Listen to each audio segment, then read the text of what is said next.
اللہ تعالیٰ نے جب فرشتوں نے اللہ تعالیٰ کو یہ کہا کہ بھائی ہم تو آپ کی حمد و ثنا بیان کرتے ہیں، ہم تو آپ کی پاکی بولتے ہیں، تو پھر اب کسی اور کو بنانے کی کیا ضرورت ہے؟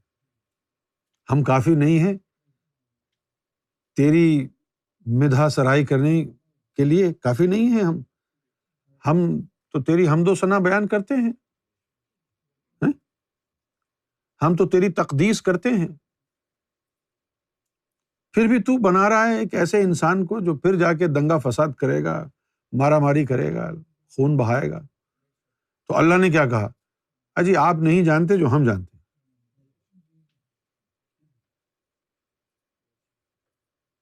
اور پھر اللہ نے کہا کہ ہم نے تو آدم کو اپنے اسماء کا علم دیا ہے، اگر تمہیں یہ علم ہے تو تم بتاؤ۔ تو فرشتوں نے بھی دو بدو جواب دیا۔ فرشتوں نے کہا جو علم تو نے ہمیں دیا نہیں، ہم کیا بتائیں اس کے بارے میں؟ دو بدو جواب دیا۔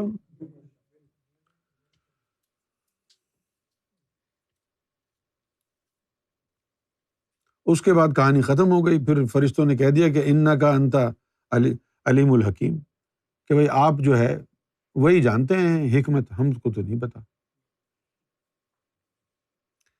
لیکن یہ جو میری اپروچ ہے یہ انویسٹیگیٹو اپروچ ہے،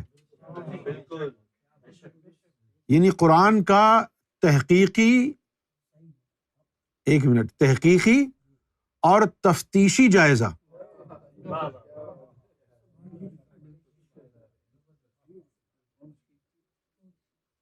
انویسٹیگیٹو اپروچ کہتے جی فرشتوں نے یہ اسٹیٹمنٹ دیا کہ ہم تیری پاکی بیان تو کرتے ہیں، ہم تیری حمد و ثنا کرتے ہیں، پھر بھی تو بنا رہا ہے۔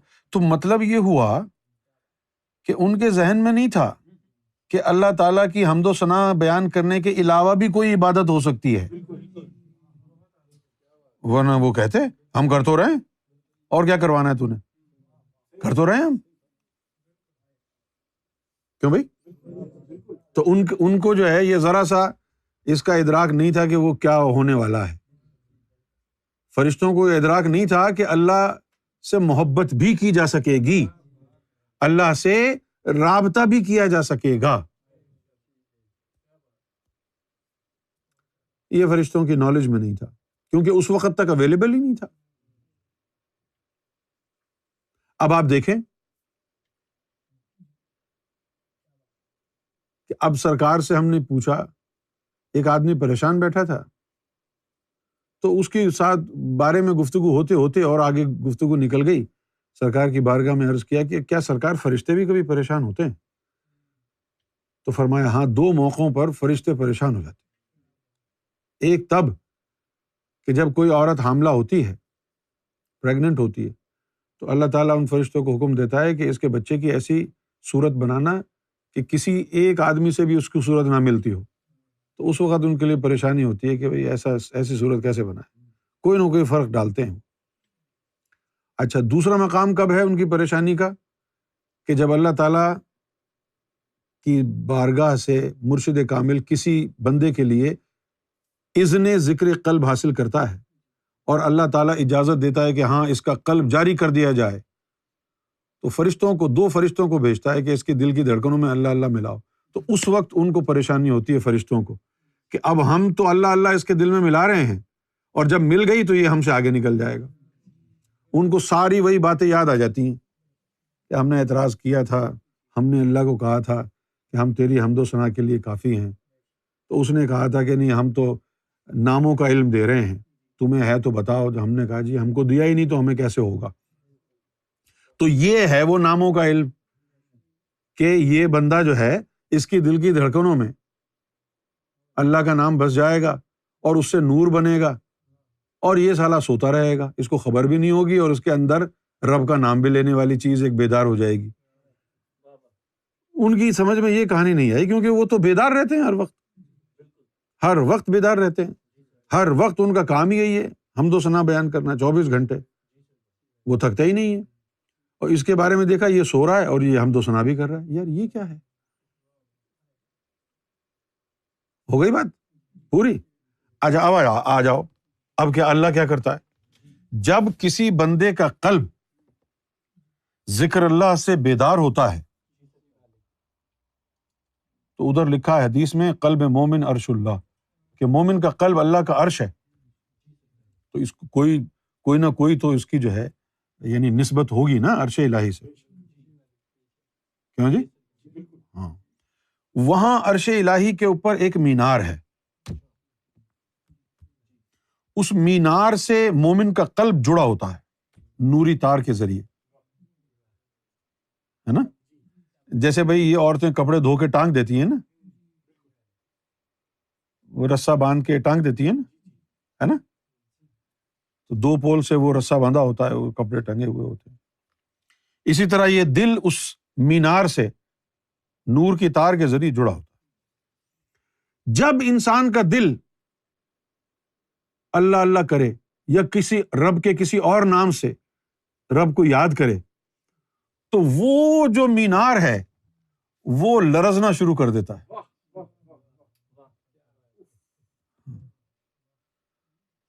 پھر سرکار گوھر شاہی فرماتے ہیں، پھر اللہ تعالیٰ فرشتوں کو بلاتا ہے، اے ادھر آؤ،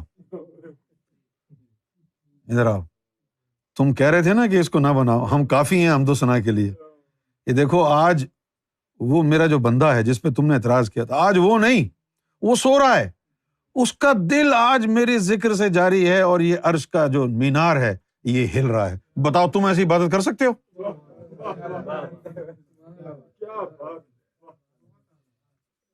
تم ایسی عبادت کر سکتے ہو؟ تو اب وہ کیا کہیں گے بیچارے. تو ساری زندگی کا روگ لگ گیا ان کو. اب جب کسی کا قلب جاری ہوتا ہے اللہ ان کو بلواتا ہے، دیکھو یہ. اب وہ سر کو جھکائے چپ کر کے سن کے چلے جاتے ہیں، کیا کریں وہ. اور ہمارے انسان کتنے ہیں، کیسے ہیں کہ اپنے انسانوں کو کوئی اچھا کام کرے تو کہتے ہیں جی یہ فرشتے جیسا ہے نا. کتنی بڑی جہالت ہے. اچھا اب جن کو روحانی تعلیم کے ذریعے ان کا اندر باطن منور ہو جاتا ہے وہ فرشتوں کو لفٹ بھی نہیں کراتے. اور جب وہ فرشتوں کے بارے میں بات کہتے ہیں کبھی کہ ہاں یار 4 فرشتے آئے تھے جب میں گفتگو کر رہا تھا، تو وہ سمجھتے ہیں ابے ایسے ہی چھوڑ رہا ہے یہ کہاں فرشتے کہاں. ارے فرشتے کی اوقات کیا ہے؟ فرشتوں کی اوقات کیا ہے؟ جو رب نے انسان کو دینے کے لیے رکھا ہوا ہے. اب اگر تجھے وہ فضیلت والی تعلیم، عظمت والی تعلیم نہیں ملی تو پھر ہی تو فرشتوں کو اپنے سے افضل سمجھتا ہے نا. اور جن کو مل گئی ہے وہ تو فرشتوں کی کوئی حمد و ثنا نہیں کرتے، تعریف نہیں بیان کرتے کہ جی فرشتے آئے تھے، بڑی خوش قسمتی میں نے 2 فرشتوں کو دیکھا. یہ فرشتوں کی خوش قسمتی ہے کہ انہوں نے اس بندے کو دیکھا.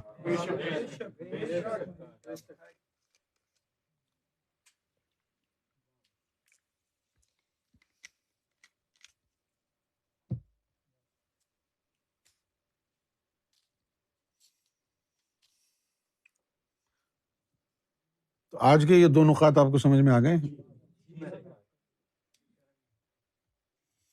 ایک نقطہ تو یہی ہے کہ فرشتے جو کہہ رہے ہیں کہ ہم تیری حمد و ثنا بیان کرنے کے لیے کافی نہیں ہیں جو تو آدم کو بنا رہا ہے. تو یہاں سے پتہ چلتا ہے کہ ان کی جو ہے نالج کتنی تھی. ان کا جو لیول ہے وہ کیا تھا، بس یہی تھا حمد و ثنا بیان کرنا بس. اور انسان کو جو علم دیا ہے اس کے اندر تو ایک ایک سیارہ ہے. اگر فرشتہ ملکوت کا ہے تو جبروت میں نہیں جا سکتا، جبروت کا ہے تو اس سے آگے لاہوت میں نہیں جا سکتا، لاہوت کا ہے تو عنکبوت میں نہیں جا سکتا، عنکبوت کا ہے تو ہاویت میں نہیں جا سکتا. ہر عالم کی الگ الگ مخلوق ہے. انسان کے اندر تو ہر عالم کی مخلوق موجود ہے نا. اس کا دل ملکوت میں جائے گا، ادھر جا کے حمد و ثنا کرے گا نا. اس کی روح جبروت میں جائے گی، اس کے یہ جو چیز ہے یہ ہاویت میں جائے گا، نظارے کرے گا نا، اس کے اندر کی چیزیں، کوئی عنکبوت میں جائے گی، کوئی لاہوت میں جائے گی، کوئی کہیں جائے گی، کوئی کہیں جائے گی۔ عنکبوت والے فرشتے کہیں گے جی ہم نے یہاں پر اخلاق کو دیکھا ہے، وہ تو زمین پہ ہوتا تھا مٹی کا انسان، آج تو وہی عالم ملکوت میں جو ہے آگے آگے ہم سے اللہ کی حمد و ثنا بیان کر رہا تھا۔ جبروت والے یہی سمجھیں گے یار یہ تو یہاں پر ہے، یعنی بندہ ایک ہے اور سارے عالمین کو پتا ہے کہ یہ یہاں بھی آتا ہے، یہ یہاں بھی آتا ہے، یہ یہاں بھی آتا ہے، یہ ایک ہی جاتا سب جگہ ہے، پتہ نہیں کیسے۔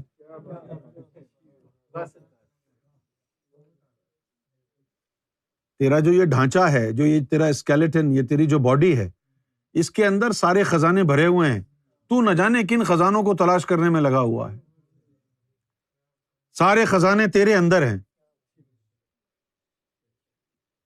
مولا علی کی تعلیم یہی تھی۔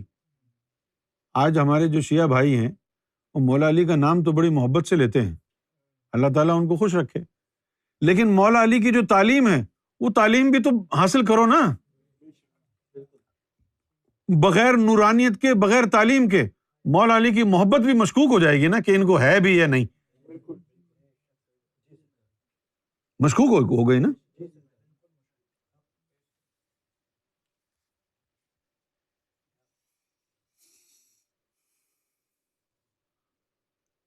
اور یہ سارا کا سارا فضل ہے سیدنا سرکار گوہر شاہی کا، ورنہ فرشتوں کو تو پتا تھا کہ حمد و ثنا بیان کرنی ہے، ہم کو تو یہ بھی نہیں پتا تھا کہ ہم کیوں پیدا ہوئے ہیں، ہم کو حمد و ثنا بیان کرنی ہے اللہ کی، ہمیں تو پتہ ہی نہیں تھا۔ پتہ ہوتا تو ہم ساری رات سارے دن سوئے رہتے، کرکٹ میں لگے رہتے، فلمیں دیکھتے رہتے سنیما ہال میں جا کے۔ ہم کو اگر فکر ہوتی، پتہ ہوتا کہ اللہ نے ہم کو اپنی حمد و ثنا کے لیے پیدا کیا ہے تو ہم بھی فرشتوں کی طرح 24 گھنٹے حمد و ثنا میں لگے رہتے۔ ہمیں تو یہ تک نہیں پتا تھا کہ ہمیں حمد و ثنا کے لیے پیدا کیا گیا ہے۔ اس سرکار گوہر شاہی کا کرم اور فضل ہو گیا، انہوں نے آگے کہا جی کہاں لگے ہوئے ہو تمہارے اندر تو رب نے سب کچھ رکھا ہوا ہے، باتیں راز بڑے بڑے ہیں اور ہم کو سارے اکٹھے مل رہے ہیں۔ سرکار گوہر شاہی سے پہلے تھوڑے ملتے تھے، اس کے اوپر ہی لوگ پھولا نہیں سماتے تھے، اس کے اوپر ہی وہ کہتے تھے جی راز مل گیا، اب تو جنگل میں جا کے بیٹھ جاؤ، دنیا میں نہ جاؤ، کوئی پوچھ ہی نہ لے، ہاں کوئی پوچھ ہی نہ لے، مروت میں بتانا پڑ گیا تو پھر کیا ہوگا، لہذا دور جا کے بیٹھ جاؤ۔ ہم تو دنیا میں بیٹھے ہیں، کوئی پوچھ ہی نہیں رہا، ہم خود ہی بتا رہے ہیں لوگوں کو۔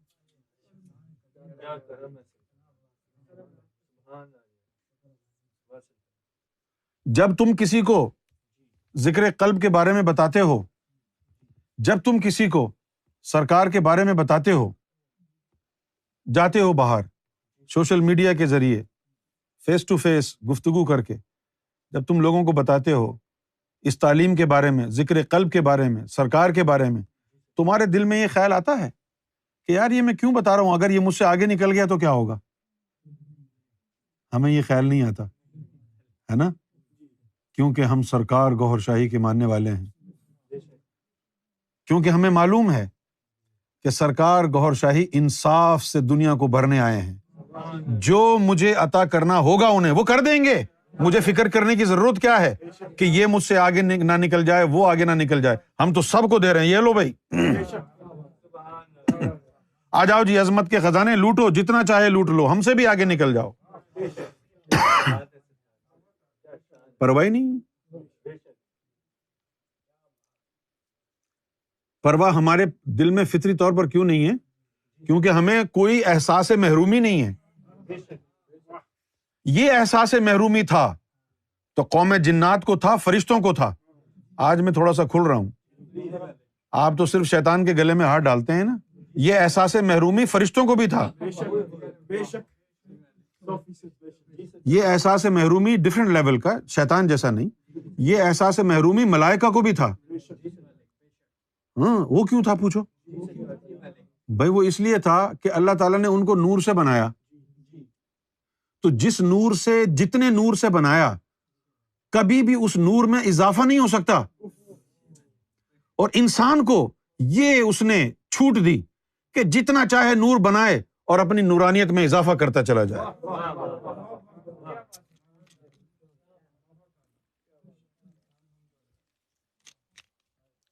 جیسے اب یہ الیکٹریسٹی کے جو بلب لگاتے ہیں نا، اس کے ہولڈر ہوتے ہیں، ہے نا، تو ان کے اندر یہ ہوتا ہے کہ بھائی اس ہولڈر کے اندر یعنی 100 واٹ کا بلب لگ سکتا ہے، اس سے زیادہ نہیں لگانا۔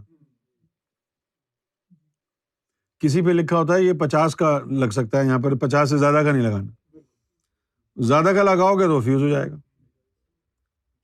ہے نا۔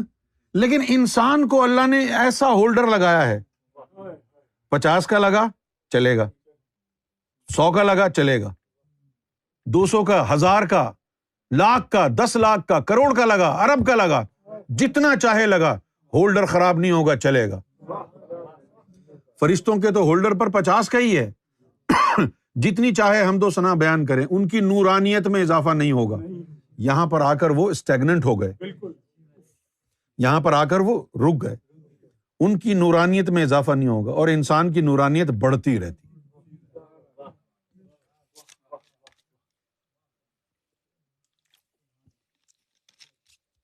کیوں بھائی؟ جیسے اب تو کہیں جاب کرتا ہے، تیری اگر پگار جو ہے وہ 20,000 روپے ہے تو 20,000 ہی رہے گی، لیکن اگر تو نے بزنس کر لیا، ہو سکتا ہے کبھی 10,000 کا پروفٹ ہو، کبھی 40 کا ہو، کبھی 50 کا ہو، ہیں؟ کبھی 1 لاکھ کا پروفٹ بھی ہو سکتا ہے۔ اس کاروبار میں کوئی حد نہیں ہے کہ بھئی اتنے پروفٹ سے زیادہ نہیں لے سکتے، تم جتنا چاہے کماؤ۔ اسی طرح انسان کے ساتھ اللہ نے یہ معاملہ کیا کہ جتنا چاہے، جتنی محنت کرے، نورانیت اور روحانیت میں آگے ہی بڑھتا جائے، آگے ہی بڑھتا جائے۔ انسان میں جو چیزیں رکھی ہیں اللہ نے، وہ فرشتوں سے بھی افضل ہو سکتا ہے اور وہ ملائکہ سے بھی افضل ہو سکتا ہے۔ کتنا افضل ہو سکتا ہے؟ اتنا افضل ہو سکتا ہے کہ اللہ اس میں اور وہ اللہ میں گم ہو جائے۔ اذا تم الفقر فہو اللہ، اتنا کامل ہو جائے فقر میں کہ اس میں اور اللہ میں کوئی فرق ہی نہ دکھے۔ اب کون رہ گیا عظمت میں آگے؟ اذا تم الفقر فہو اللہ، جو فقر میں کامل ہو گیا وہ اللہ ہی ہو گیا۔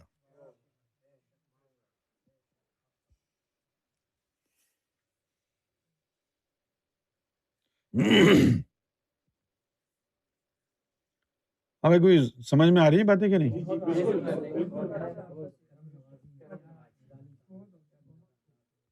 ہے نا؟ تو ابھی تمہارا کیا حال ہے؟ ابھی تم کو نہ فرشتے نظر آتے ہیں، نہ جن نظر آتے ہیں، نہ شیطان، اور بنے پھرتے ہو پھنے کا۔ کوئی آتا ہے نظر؟ اور باقی سب کو چھوڑو، تمہارے اپنے اندر جو نفس بیٹھا ہے وہ تمہیں نظر آتا ہے کبھی؟ تو خشک عبادت کے بلبوتے پر رب سے تعلق قائم کرے گا؟ ابے تو پہلے اپنے نفس سے تو تعلق قائم کر کے دکھا، اس سے بات چیت تو کر کے دکھا، اپنے نفس سے پوچھ کیا حال ہے بھائی تیرا، پھر تو بتا جواب آتا ہے کہ نہیں۔ اندھے پن کا یہ عالم ہے، جہالت کا یہ عالم ہے۔ جہالت کا مطلب یہ نہیں کہ تو کہ اسکول نہیں گیا، پڑھا لکھا نہیں ہے۔ جہالت کا مطلب ہے سیاہی، دل کی سیاہی، ظلمت۔ جب وہ قلب کا دروازہ کھلے گا، مرشد کامل کی نظر پڑے گی، وہ اس کے اندر زندگی ڈالے گا، حیات ڈالے گا، نور سے اس کو پر نور بنائے گا، بیدار ہوگا۔ پھر تو اپنے آپ کو بھی دیکھے گا اور وہ بھی دیکھے گا جو تجھے پہلے ظاہری آنکھ سے نظر نہیں آتا تھا۔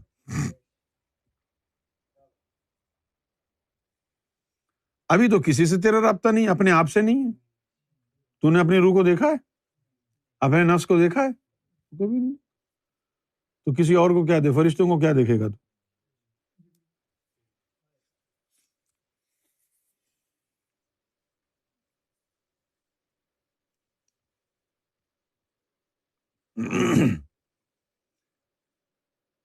ایک دفعہ میں کہیں بیٹھا ہوا تھا، ابھی 1-1.5 ہفتے پہلے کی بات ہے، میں کہیں بیٹھا ہوا تھا، رات کا وقت تھا، 2:30 پونے 3 بج رہے تھے امریکہ میں۔ تو میں نے دیکھا کہ سفید سفید لباس میں کچھ لوگ جو ہے زناٹا بھرتے ہوئے میرے سامنے سے گئے، پلک جھپکنے سے پہلے میں بیٹھا رہا۔ پھر تھوڑی دیر بعد یہی ہوا، تو میں چونک رہا تھا بار بار کہ کوئی آ گیا ہے، کوئی آ گیا ہے۔ تو جب میں نے دیکھا کہ یہ تو فرشتے ہیں، تو میں نے کہا کہ بھائی دیکھو، تم جو ادھر ادھر زناٹے سے پھر رہے ہو، مجھے تمہیں دیکھنے کا کوئی شوق نہیں، تم آرام سے چلے جاؤ۔ یہ بلا وجہ کا جو شور ہو رہا ہے، میں اس وقت مجھے پسند نہیں ہے۔ تو یہ جو ہڑا ہڑی ہے تمہاری، ادھر ادھر دوڑنا بھاگنا، یہ نہ کرو۔ تو پھر شرمندہ ہوئے۔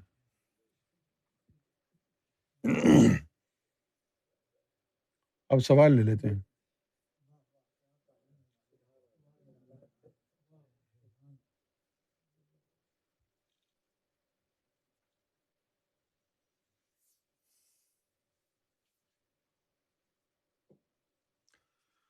محمد زبیر چٹاگانگ، گور شاہ، مرحبا، السلام علیکم۔ جیسے لفظ اوم میں اللہ اور محمد کا راز ہے، کیا ویسے ہی رام میں اللہ اور امام مہدی کا کوئی راز ہے؟ اگر ہے تو اس پہ تھوڑی روشنی ڈال دیجیے۔ ہاں، راز تو ہے، لیکن ابھی روشنی ڈالنے سے اس پر کوئی فرق نہیں پڑے گا۔ راز ہے، رام کے اندر اللہ بھی ہے، رام کے اندر اللہ بھی ہے، اور رام کے اندر مہدی بھی ہے، دونوں ہیں۔ وقت آئے گا تو پھر ہم بتائیں گے۔ ہم نے ہندو دھرم سے جڑے ہوئے جتنے بھی یعنی گپت باتیں ہیں ہندو دھرم سے جن کا سمبندھ ہے، ہم نے اس کے بارے میں یہ سوچا ہوا ہے کہ جب ہم انڈیا جائیں گے تب وہاں گفتگو کریں گے، یہاں بیٹھ کے نہیں۔ جب ہم وہاں جائیں گے تو ہم وہاں جا کے پھر ہم بتائیں گے لوگوں کو کہ اے میرے ہندو بھائیوں اور اے میرے مسلم بھائیوں، لڑتے جھگڑتے کیوں ہو؟ جس کو یہ مانتے ہیں اس کو تم مانتے ہو، جس کو تم مانتے ہو اس کو یہ مانتے ہیں۔ یہ جو اکشر ہیں، شبد ہیں، بس انہی کا ہی فرق ہے، باقی تو اور کوئی چیز فرق والی نہیں ہے۔ ایک غلط فہمی ہے یا نالج پوری نہیں ہوئی، اس کی کمی رہ گئی، یا عقیدے کی وجہ سے کہ جو ہندو دھرم میں جو مہان ہستیاں آئیں نا، جو مہان ہستیاں ہوتی ہیں، جیسے ہمارے یہاں غوث پاک ہیں، لال شہباز قلندر ہیں، اس طرح ہمارے یہاں بھی ہے نا بڑے بڑے اولیاء، فقراء، صالحین ہیں۔ اسی طرح ہندو دھرم میں بھی بہت مہان گرو آئے۔ تو ہندوؤں کا ماننا یہ ہے کہ ان کے وہ رب کا روپ ہوتے ہیں، بھگوان سمان ہوتے ہیں، بھگوان کا روپ ہوتے ہیں، لہٰذا ان ہستیوں کے چلے جانے کے بعد انہوں نے ان کے مجسمے بنا دیے اور ان کو مندروں میں رکھ دیا اور بھگوان سمجھ کے ان کو پوجنے لگے۔ یہ ان کے اپنے دھرم کے انوسار تھا، جو اللہ نے آسمانی کتابوں میں دین بھیجے ہیں اس سے یہ بات میل نہیں کھاتی، ٹھیک ہے نا؟ تو اللہ اسی حساب سے ان کو کہتا ہے کہ بت نہ بناؤ۔ لیکن اگر دوسرے پرسپیکٹو سے دیکھا جائے تو یہ جو بت بنائے ہیں انہوں نے، یہ بت بنائے ہیں بڑے بڑے جو مہان ہستیاں گزری ہیں، ان کی مجسمے انہوں نے بنا دیے، کیونکہ وہ مہان ہستیاں تو تھیں، اللہ والے تو تھے وہ، لیکن ان کو اللہ والا ہی سمجھنا تھا، ان کو اللہ نہیں سمجھ سکتے نا، بات سمجھ رہے ہو؟ ان کو اللہ والا ہی سمجھنا تھا، ان سے مدد لے سکتے ہیں، وہ ہم کو بھگوان سے ملا سکتے ہیں، لیکن تھوڑی سی غلطی کیا ہوئی کہ ہم نے ان کو بھگوان سمجھ لیا، تو تھوڑی سی یہاں پر بات غلط ہو گئی۔ بھگوان ہونے میں اور بھگوان سمان ہونے میں فرق ہے نا؟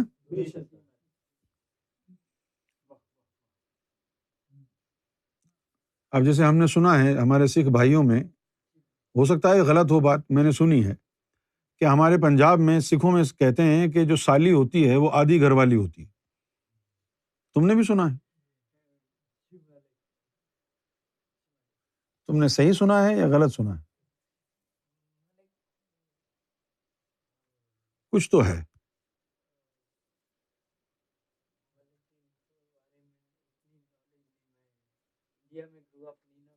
ہاں چلو ٹھیک ہے، یہ اچھا ہوا۔ اچھا، اب وہ آدھی گھر والی ہوتی ہے، یہ لوگوں نے جملہ بولا ہوا ہے، سالی آدھی گھر والی، ہے نا؟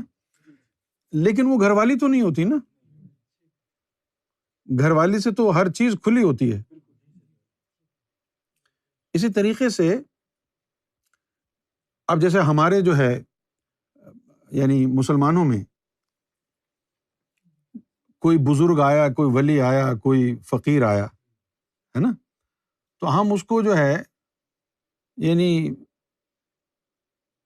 دفنا دیتے ہیں اس کے مرنے کے بعد، اور اس کی قبر بن جاتی ہے، قبر کے اوپر مزار بنا لیتے ہیں۔ تو مزار کے اوپر جا کے ہم کیا کرتے ہیں؟